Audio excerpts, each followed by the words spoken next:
உனக்கு என்ன மூளை குழம்பி போச்சா? கையப்புடின்னு சொல்ற. கைய பிடிச்சா நீ என்ன குறைஞ்சா போயிடுவ? பழைய கதை பேசுறதுக்கு இது என்ன டைமா? உன்னோட ஈகோ உன் உயிரை விட பெருசு இல்ல. எல்லாத்தையும் காமெடியாவே பண்ணிக்கிட்டு இருக்க. இவர் என்ன காப்பாத்திருக்காரு. நான் இவர் கூட சரியா கூட பேசல. அதுவும் இல்லாம இவர் மேல கோவப்பட்டிருக்கேன். இருந்தாலும் என்ன காப்பாத்திருக்காரு.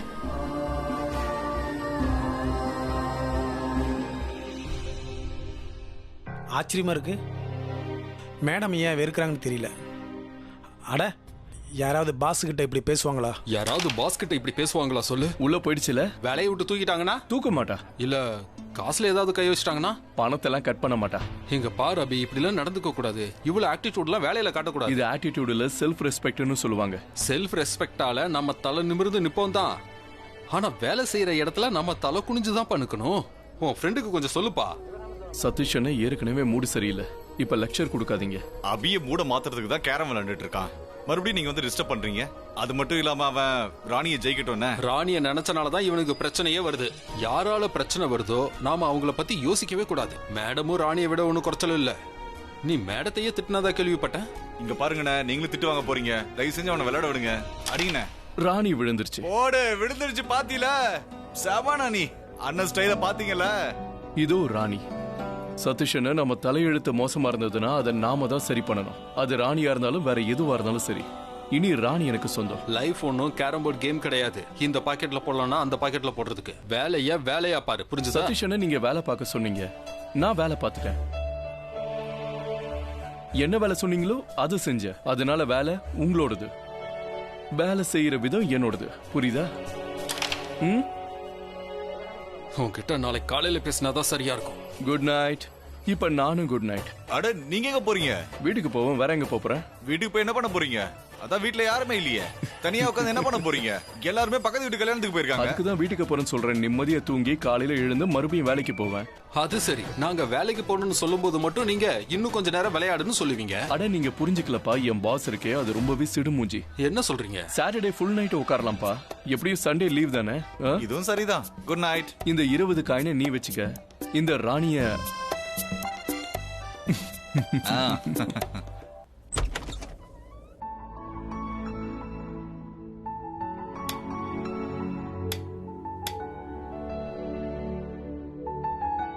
கரண்ட் இல்லையா? சரி, என்ன பண்றது? கரண்ட் இல்லைன்னா இல்லதான்.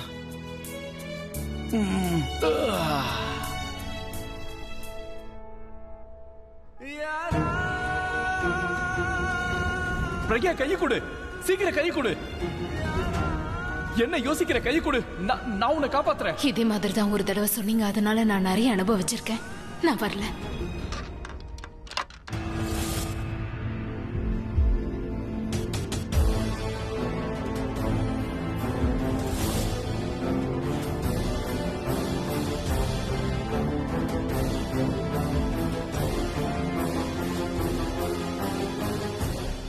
இந்த டப்பால பணமே கிடையாது. அது திருடி என்ன பண்ண போற?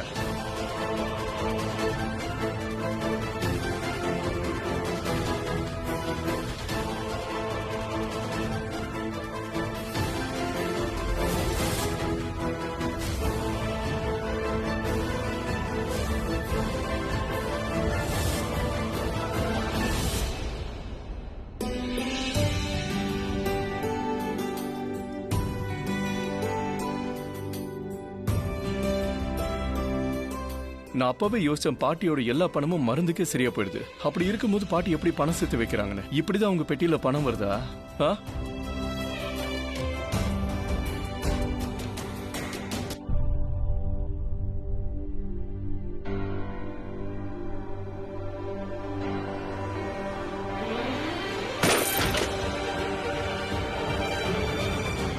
உன் பணம் எனக்கு வேண்டாம். நீதான் இத பண்றன்னு எனக்கு முதலியே தெரிஞ்சிருந்தா யாரும் இந்த பணத்தை நான் தொடக்கூட விட்டுருக்க மாட்டேன். எனக்கு வேலை கிடைச்சிருச்சு. நான் சம்பாதிக்க ஆரம்பிச்சிட்டேன். புரியுதா? நீ ஒண்ணு எனக்கு பிச்சை போட வேண்டாம். முதல்ல இங்க இருந்து கிளம்புவோம். முகத்தை பார்க்கவே எனக்கு விருப்பம் இல்ல. எனக்கு தெரியும். எனக்கு ரொம்ப நல்லா தெரியும் உங்களுக்கு என் முகத்தை பார்க்க பிடிக்காதுன்னு. நான் உங்ககிட்ட ஒரு விஷயம் சொல்ல வந்தேன். அதாவது ரியா. தயவு செஞ்சு உன் வாயால அவ பேரை சொல்லாத. நீ எப்பெல்லாம் அவளை பத்தி யோசிக்கிறியோ தப்பாதான் யோசிப்ப. அதனால நீ தயவு செஞ்சு அவளை பத்தி பேசாத. உன்னை ஏதாவது திட்டத்துக்குள்ள தயவு செஞ்சு இந்த இடத்தை விட்டு காலி பண்ணு. போ. உன் முகத்தை பார்க்க எனக்கு விருப்பம் இல்ல, உன்கிட்ட பேச எனக்கு விருப்பம் இல்ல. தயவு செஞ்சு போ. ஒரு பொண்ணு மேல அவ்வளோ பாசம், இன்னொரு பொண்ணு மேல அதே அளவுக்கு வெறுப்பு. நம்ம இடையில இருக்கிற இந்த பிரச்சனை என்னைக்குமே சரியாகாதப்பா. ரியா சின்ன வயசுல இருந்து எப்போ என் மனசுக்கு பக்கத்துல இருந்திருக்கா. நானும் என் லைஃபோட ஒரு பகுதியை ஆக்கினேன். நீயும் என்னோட பொண்ணு தான். நானும் உன்னை என் கூடவே வச்சுக்கணும்னு ஆசைப்பட்டேன், உன்னை பார்த்துக்கணும்னு நினைச்சேன். ஆனா என்னால் அப்படி முடியல. ஆனா இப்போ உன்கிட்ட அப்படி நடந்துக்கிட்டா அப்புறம் ரியா என்னை தப்பா நினைக்க ஆரம்பிச்சிருவா. பிராச்சியால தான் நான் ரியாவை இழந்தேன். அதனால இப்ப நான் பிராச்சியை பக்கத்துல வச்சுக்கிட்டேன்னா எனக்கு பழசல ஞாபகத்துக்கு வரும். அது எனக்கு மன கஷ்டத்தை கொடுக்கும். என் விதியை நான் என்னன்னு சொல்றது? வாழ்க்கை முழுக்க எங்க அப்பாவை பார்க்கணும்னு துடிச்சுக்கிட்டு இருந்தேன். அவரை நான் பார்த்ததுக்கு அப்புறம் அவருக்கு என்னை பார்க்க பிடிக்கல. முதல் தடவை இவரை பார்க்கும்போது இவர் என் அப்பாவா இருந்திருக்க கூடாதான்னு நினைச்சேன். ஆனா எப்ப இவர் தான் என் அப்பான்னு தெரிய வந்துச்சோ அதுக்கப்புறம் அவர் கூட இருக்க முடியாம போயிடுச்சு. ஒருவேளை உன்னை சந்திக்காம இருந்திருந்தாலே நல்லா இருந்திருக்கும். நான் தான் வந்து உங்களை பார்த்தேன், நீங்க வந்து என்ன பார்க்கல.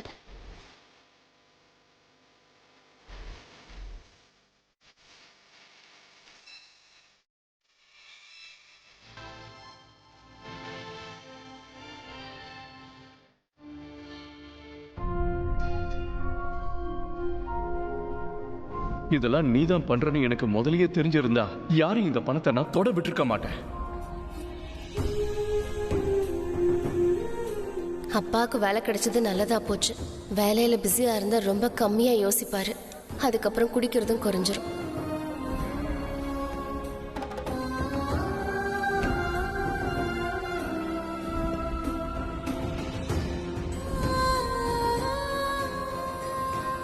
அம்மா பத்தி தெரியாது, ஆனா அப்பா இருக்காரு. அவர் எப்பவுமே பொண்ணுங்க மேலதான் அதிகம் பாசம் வச்சிருப்பாரு.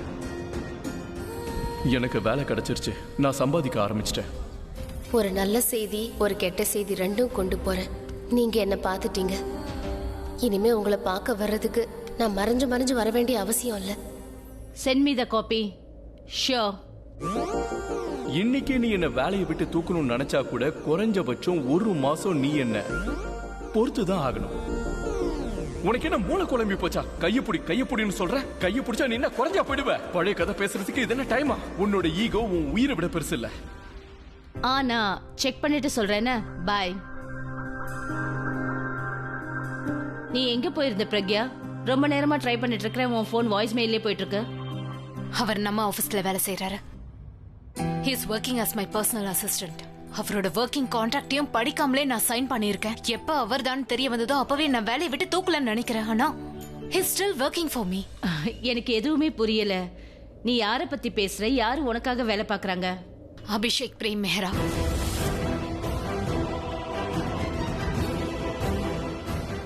இது நல்ல விஷயம் தானே. ஒன்னால அவனை ஜாபை விட்டு வெளியே அனுப்ப முடியலங்கிறது நல்லதுதான். நீ தெரிஞ்சு செஞ்சியோ தெரியாம செஞ்சியோ, ஆனா நீ அந்த கான்ட்ராக்ட்ல சைன் பண்ணது உனக்கு கிடைச்ச ஒரு கோல்டன் ஆப்பர்ச்சுனிட்டி. நீ அவனுக்கு நல்ல பாடத்தை கத்து கொடுக்கலாம், நீ அவனை பழி வாங்கலாம். எப்படி அபிஷேக் பிரேம் மெஹ்ராவும் அவனோட தங்கச்சியும் உன்னை அவமானப்படுத்தினாங்களோ அதே மாதிரி நீ அவனை அவமானப்படுத்து. அவர் என்னைக்குமே என்ன அவமானப்படுத்தினது இல்ல. அவரு கோவமா இருக்க நேரத்துல கூட எனக்கு எதிரா அவர் எதுவுமே பண்ணதில்ல. இப்ப நீ என்ன சொல்ல வர? அவன் உனக்கு எப்பவுமே கஷ்டத்தை கொடுத்ததே இல்லையா? அவனை நீ நல்லவன்னு சொல்ல வரியா? நான்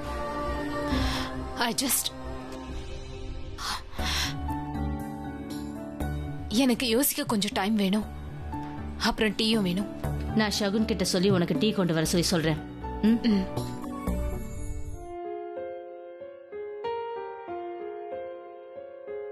நான் எதை பத்தி யோசிக்க கூடாதுன்னு நினைக்கிறேனோ அதை பத்தியே யோசிக்கிறேன். எதை சொல்லக்கூடாதுன்னு நினைக்கிறேனோ அதையே சொல்றேனே. அவங்க எனக்கு என்ன பண்ணாங்களோ என்னால அதை திருப்பி அவங்களுக்கு பண்ண முடியுமா?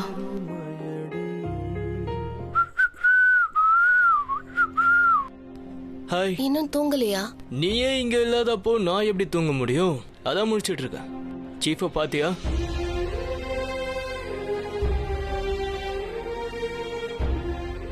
உன் முகத்தை பார்க்க பிடிக்கல, உன்கிட்ட பேச எனக்கு பிடிக்கல. Just leave. என்னாச்சு? என்னாச்சு பிராச்சி? நீ சீஃபை தனியா சந்திக்க போற விஷயம் யாருக்காவது தெரிஞ்சு போச்சா? என்ன ஆச்சுன்னு சொல்லு பிராச்சி. ஏய், ஏய், ஷ், என்னாச்சு? சீஃப் உன்னை பார்த்துட்டாரா என்ன? சீஃப் உன்னை திட்டினாரா? சீஃப் இங்க வராத, என் முகத்தை பார்க்காத, அந்த மாதிரி ஏதாவது உன்னை திட்டினாரா? சொல்லுமா. வெரி ஹாப்பி நான் ரொம்ப சந்தோஷமா இருக்கேன் ரன்பீர். எனக்கு ரொம்ப சந்தோஷமா இருக்கு. நீ சந்தோஷமா இருக்கியா? நீ அப்படி சந்தோஷமா இருக்கேனா ஏன் அழற? என் அப்பா இருக்காருல்ல, என்னோட அப்பா என்ன என் பேர் சொல்லி கூப்பிட்டாரு. அதாவது Prachi. You get that? He called me Prachi. என்ன பேர் சொல்லி கூப்பிட்டாரு. நீ அவர்கிட்ட பேசினியா? அவர் ஏதாவது சொன்னாரா? அவர் என்ன சொன்னாரு? இல்ல, அது வந்து அவர் கோவமா இருந்தாரு. என் மேல ரொம்ப கோவமா இருந்தாரு. நான் அவர்கிட்ட பேச முயற்சி பண்ணேன். ரியாவை பத்தி அவர்கிட்ட சொல்லணும்னு நினைச்சேன். நான் எல்லாத்தையும் சொல்லணும்னு நினைச்சேன். அதாவது அவளுக்கு கல்யாணம் ஆயிடுச்சு, எங்க ஃபேமிலியிலேயே உன் அண்ணனை கல்யாணம் பண்ணிக்கிட்டான்னு சொல்ல நினைச்சேன். ஆனா அவர் என் மேல ரொம்ப கோவமா இருந்தாரு. அவர் என்ன சொல்ல விடல, அதனால சொல்ல முடியல. ஆனா என்ன நடந்துச்சு தெரியுமா? என்ன நடந்ததுன்னு எனக்கு எப்படி தெரியும்? முதல்ல என்ன நடந்ததுன்னு சொல்லு. அப்பா குடிக்கிறத சீக்கிரமா விட்டுருவாரு, கண்டிப்பா விட்டுருவாரு. அப்படியே உன்கிட்ட சொன்னாரா? இல்ல, சொல்லல. பட் அவரு வேலைக்கு போறாராம். நான் வேலைக்கு போயிட்டு இருக்கேன்னு அவரு சொன்னாரு. அவரு தினமும் வேலைக்கு போய் பிஸியா இருந்தாருன்னா அதுக்கப்புறம் குடிக்கிற விஷயத்தை பத்தி எல்லாம் யோசிக்க மாட்டாரு. You won't do all this. இது உண்மையாவே ரொம்ப நல்ல விஷயம் இல்ல? உனக்கு ஒண்ணு தெரியுமா? அப்பா ரியாவை பத்தி எதுவும் சொல்லல. ஆனா நான் ரியா கிட்ட அப்பாவை பத்தி பேசிக்கிட்டே இருப்பேன். நான் அவளுக்கு எந்த ஒரு குறையும் இல்லாம பாத்துக்குவேன். ஃபேமிலியோ அம்மாவோ அப்பாவோ எந்த குறையும் இல்லாம பாத்துக்குவேன். ஏன்னா அவ என்னோட சொந்த தங்கச்சி. அவளை நல்லபடியா பாத்துக்கிறது என்னோட கடமை தானே ரன்பீர். நான் அவளை சந்தோஷமா பாத்துக்குவேன், அவளை நல்லா பாத்துக்குவேன். நம்மளோட இந்த ஃபேமிலி இருக்குல்ல ரன்பீர், இந்த புது ஃபேமிலி, நீ, நான், ரியா, சிட், மாம், டாட், பாட்டி எல்லாரையும் நான் சந்தோஷமா பாத்துக்குவேன். யாருக்கும் எந்த குறையும் வைக்க மாட்டேன். எல்லாரும் சந்தோஷமா ஒற்றுமையா இருக்கணும். எல்லாரையும் என் அன்பால கட்டி போடுவேன். என்னால முடியல ரன்பீர். of course சொன்னாலும் முடியும். முதல்ல நீ என்ன சந்தோஷப்படுத்தன? அழறத நிறுத்து. நீ அழவே கூடாது. நான் ஒன்னும் அழல. நீ அழுதுகிட்டு தான் இருக்க. பொண்டாட்டிய புரிஞ்சுக்க முடியலன்னு எல்லா புருஷங்களும் கரெக்டா தான் சொல்றாங்க. சந்தோஷமா இருந்தாலும் நீ அழுவுற, சோகமா இருந்தாலும் நீ அழுவுற. எமோஷன் வேற வேறையா இருந்தாலும் கண்ணீர் ஒண்ணு தானே. நீ இந்த மாதிரி அழுதினா அப்புறம் எனக்கு என்ன ஆகும்னு எனக்கே தெரியாது. இனிமே அழறதுக்கு முன்னாடி எதுக்கு அழுவுறன்னு சொல்லிட்டு அழு. ஓகே? கல்யாணத்துல சாப்பிட்டாச்சு, இன்னைக்கு சமைக்க வேண்டாம். ஆமாமா. அண்ணா, வீட்டுக்கு வந்துட்டீங்களா? லைட்டே போடாம இருக்கீங்க. அண்ணா, உங்க உடம்புக்கு ஒண்ணும் இல்லையே? காலையில இருந்து நீ எங்க போயிருந்த அபி? வேலைக்கு. என்னண்ணா, கராச்சிக்காரங்கள முட்டாளாக்குற மாதிரி எங்களையும் முட்டாளாக்க பாக்குறீங்களா? காலையில அவர்கிட்ட கேட்டப்போ அவரும் அதே தான் சொன்னாரு, நீங்க வேலைக்கு போயிட்டு இருக்கிறதா. நான் யாரையும் முட்டாளாக்கல. நான் ஒரு கம்பெனில வேலை பார்க்கறேன். போய் தூங்குங்க, என்னையும் கொஞ்சம் தூங்க விடுங்க. என்ன வேலை பாக்குற அபி? அதான் எல்லாரும் மாசம் முழுக்க வேலை பார்த்து சம்பளத்தை கொண்டு வந்து வீட்டுல கொடுப்பாங்களே, அந்த வேலையா? ஆமா, அதே வேலைதான். என்ன பாக்குற? வேலை பார்க்கலனா அந்த கராஜ்காரனுக்கு கொடுக்க வேண்டிய 1 லட்சம் ரூபாவை எங்க இருந்து கொண்டு வருவேன்? சுஷ்மா ஆண்டி வேணும்னே தான் இதெல்லாம் பண்ணிருக்காங்க. அப்பதானே நான் பிரக்யா கீழே வேலை பார்ப்பேன்.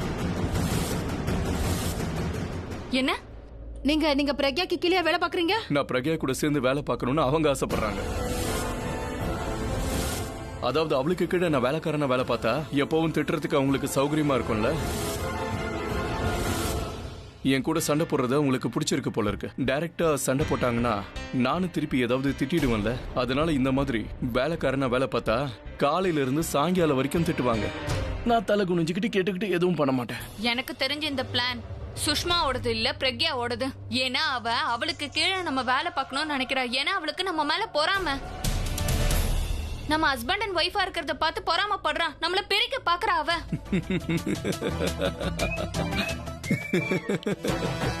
நீ உனக்கு ரொம்பவே இம்பார்ட்டன்ஸ் கொடுத்துக்கிற. நீ இருக்கிறதுனால எந்த வித்தியாசமும் இல்ல.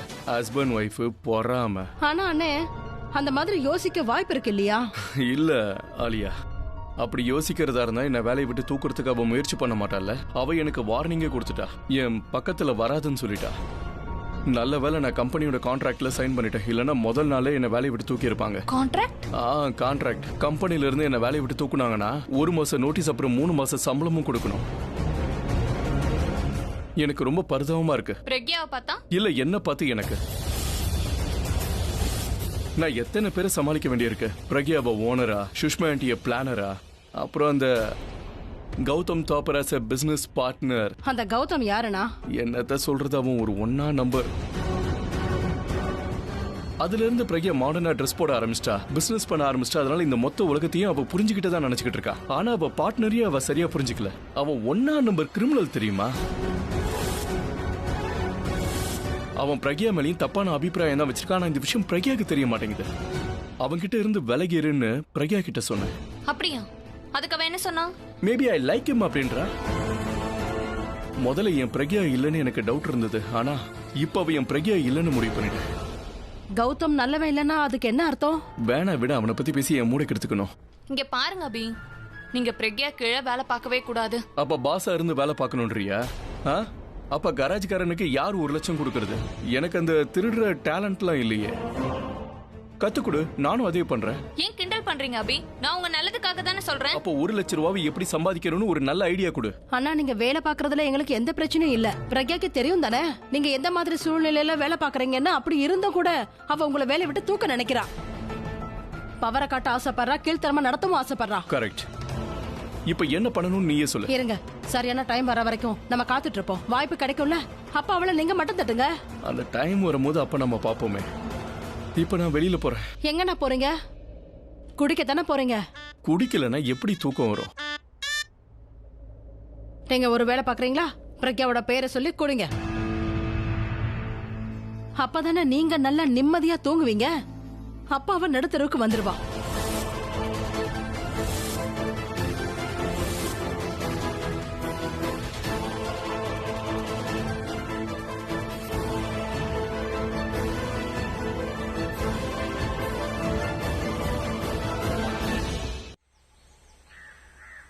பூஜை நல்லபடியா முடிந்துடுத்து. ஆர்த்தி தட்டை எடுத்துட்டு வர சொல்லுங்க. இதோ கூப்பிடுறேன். பாட்டி எடுத்துட்டு வாமா.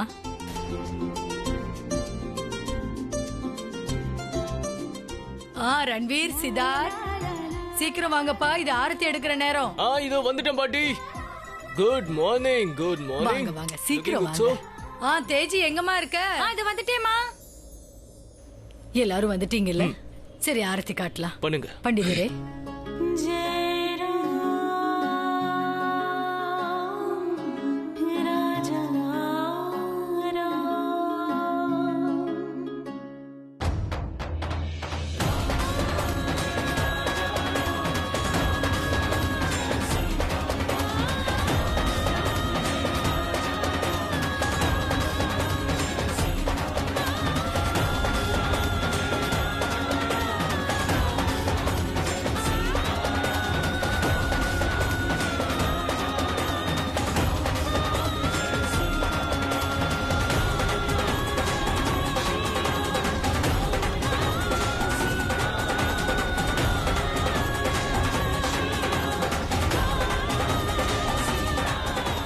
ராமச்சந்திரருக்கு ஜெய் ஜெய் ஸ்ரீராம்.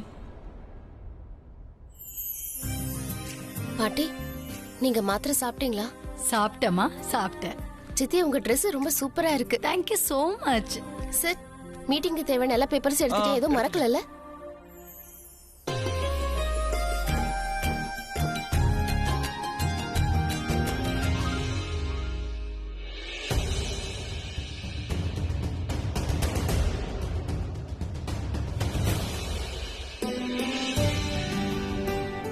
ரியா,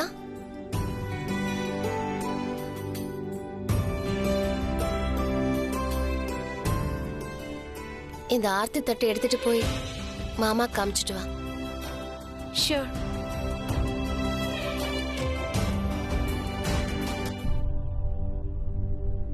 அத்தை, சொல்லுமா. இன்னைக்கு நீங்க பூஜை வீட்ல ஏற்பாடு பண்ணது ரொம்பவே நல்லா இருந்தது. இந்த பூஜைக்கு நான் ஒன்னும் ஏற்பாடு பண்ணல, பிராச்சி தான் பண்ணா.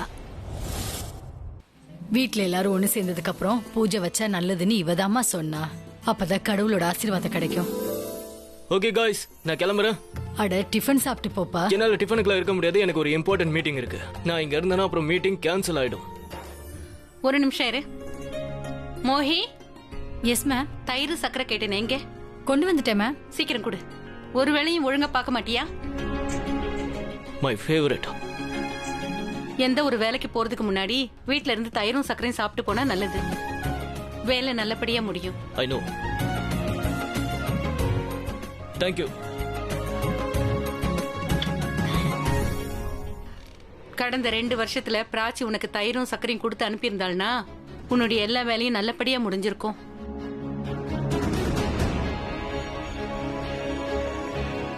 அது ஒண்ணுமா? பரவாயில்ல. அடுத்த முறை ரன்பீர் வெளியில போகும்போது அவனுக்கு தயிரும் சர்க்கரையும் கொடுத்து அனுப்பு என்ன? அப்பதான் வேலை நல்லபடியா முடியும். All the best. Bye mom. Thank you. One second. அம்மா முன்னாடியே நீ என்ன பேச விடல. நீ எப்பவும் சர்க்கரையும் தயிரும் தருவல்ல. காலங்காத்தால இப்படி மூட கெடுத்துக்க கூடாது. இப்பதான் உனக்கு மீட்டிங் இருக்குல்ல, கிளம்பு. மீட்டிங் விஷயத்தை விடு. நான் அம்மா கிட்ட இந்த விஷயத்தை சொல்லணும். கிளம்பு. மம்மிக்கு இது தெரியும். பேசாத. கிளம்பு. நான் போக மாட்டேன். முதல்ல ஐ லவ் யூ சொல்லு. கிளம்பு. ஏய் போலாம். சரி okay. Bye bye. All the best. You too. Bye. Bye sir. Bye பாட்டி. Bye, ஆசீர்வாதம் நீ. பண்ணுங்க. சரி கிளம்புங்க. Bye. Bye sir. Bye. Have a good day. Bye bye. கண்டிப்பா நான் சொன்னது நடக்க போகுது. இந்த வீட்டோட சாவி உன் கைக்கு தான் வரப்போகுது. நீ தான் இதுக்கு தகுதியானவ.